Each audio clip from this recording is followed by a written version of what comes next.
Bonsoir. Bonsoir à tous. Notre rencontre de ce soir est placée sous le signe de l'échange, du respect et de la compréhension de l'autre. Nos relations ne sont pas nouvelles. Plus particulièrement, elles ont commencé par une récolte de vêtements pour Gaza, mais aussi une déclaration interreligieuse de paix et de justice faite au cours des semaines sociales de Lyon l'an dernier. Depuis ces événements fondateurs, nous nous sommes rencontrés un dimanche de juin autour d'un repas fraternel. À la suite, nos frères musulmans nous ont invités à une rupture de jeûne durant le Ramadan à la mosquée que nous avons visitée. Par la suite, nous les avons reçus à l'église Saint-Pierre et depuis, nous préparons cette rencontre. Je suis heureux de vous présenter nos frères musulmans avec lesquels nous échangerons ce soir. Abdelmajid Kadouri, président de l'association des musulmans de plaisir, qui, avec moi, sera l'animateur de cette soirée. Abdelkarim Aïd Fares, qui imam, responsable du culte au sein de la communauté de plaisir, qui fera la présentation des fêtes musulmanes et répondra à vos questions. Dans cette tâche, il sera accompagné par Abdelhati, membre du comité du culte. Je n'oublierai pas nos reporters, Chahira Aïd Belkacem, rédactrice en chef du journal de l'aumônerie musulmane des armées, qui est en train de boucler son journal actuellement, qui fera les photographies de la soirée, et Daoud à la caméra, qui en fera le film. Dans le cadre du droit à l'image, il est convenu, par principe, que les personnes présentes sont d'accord pour être photographiées. Si il y avait une personne qui souhaitait ne pas être photographiée, qu'elle le dise maintenant, que l'on fasse attention à ne pas la prendre en photo. Merci. Bonsoir à tous. Salam alaikum. Et bienvenue à tous pour cette première rencontre interreligieuse.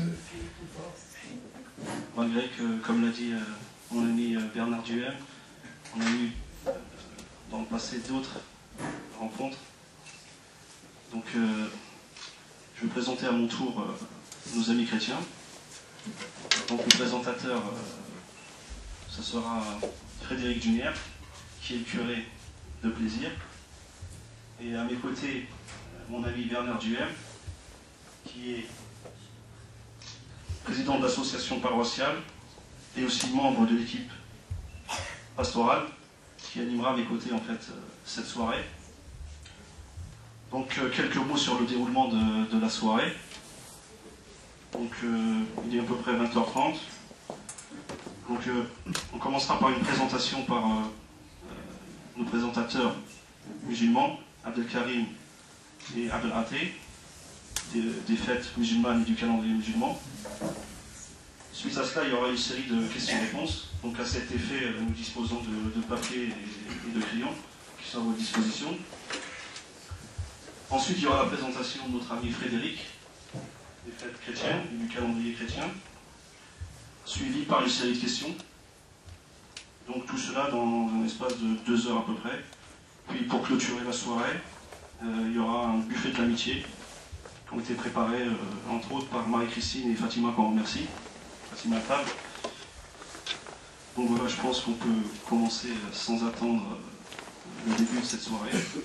Donc merci pour votre présence et vous êtes les bienvenus. C'est une première et on espère réitérer cet événement. Et juste une petite formulation en fait sur le dialogue. Je ne sais plus qui est-ce qui a cité cette parole-là. De l'absence de dialogue naît l'incompréhension, et de l'incompréhension naissent le doute et la méfiance. Donc il faut qu'on dialogue pour se connaître, s'entreconnaître, pour mieux se connaître. Comme ça, on ne laisse pas la place au doute, le doute ne s'installe pas, Donc voilà l'objectif de nos rencontres, de nos dialogues. Donc c'est un début, il y a encore beaucoup de travail. Et donc on veut travailler ensemble sur des actions communes avec nos amis chrétiens. Donc pourvu que ça dure, il n'y a pas de raison. Donc sans tarder, je laisse la parole à Abdel Karim ou à Abdel. Merci.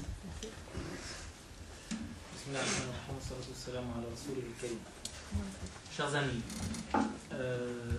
donc on va parler dans un premier temps donc, des fêtes musulmanes, c'est comme ça que ont choisi les organisateurs.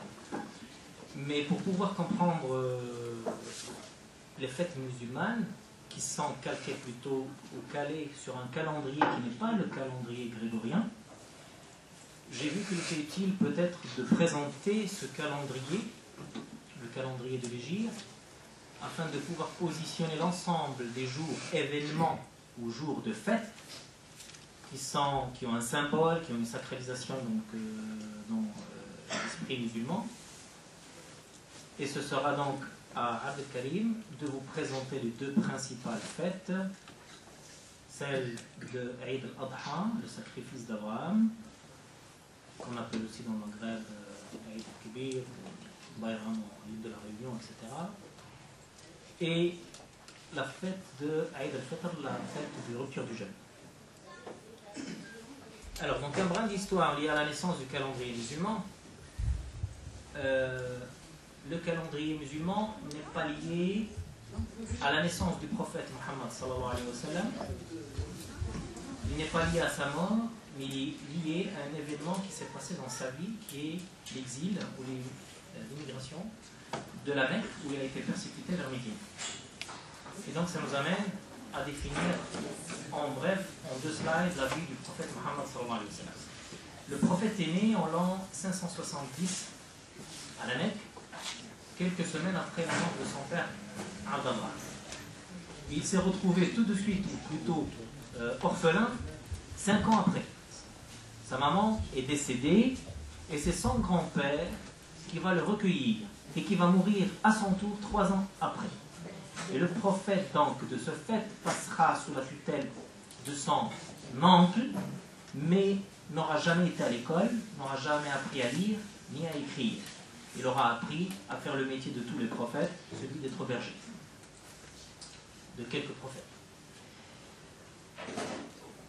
Son oncle va lui enseigner tout simplement, va lui apprendre à faire du commerce, donc il va lui apprendre le métier de caravanier.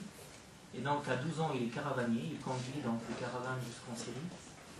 Et il va devenir caravanier pour le compte d'une riche dame ou une riche femme de la Mecque qui s'appelle Khadija.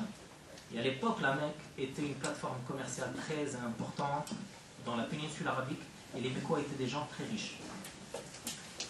De par son honnêteté et son intégrité, Khadija, qui avait 15 ans de plus que lui, va le demander en mariage. C'est une procédure qui n'est pas habituelle chez les Arabes de l'époque, ni maintenant d'ailleurs, mais c'est Khadija qui va envoyer une de ses copines pour le demander en mariage et il va accepter ce mariage et ça sera sa femme jusqu'à ce qu'elle décède plusieurs années plus tard.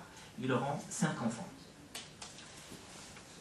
Les Mecquois, comme j'ai dit, étaient des gens très riches et quand la richesse conquiert une ville ou une cité ou un pays, on a aussi les abus et l'injustice et le dédain de la pauvreté dans le manque d'une moralité qui gère ce pays. Et donc, Muhammad sallallahu alayhi wa sallam avait un recul par rapport à tous ces éléments-là, et donc il aimait bien se recueillir et être loin de la Mecque. Il allait dans un mont, une espèce de montagne qui fait 1500 mètres d'altitude, il y avait une grotte tout au bout de cette montagne, et il passait ses journées et ses nuits.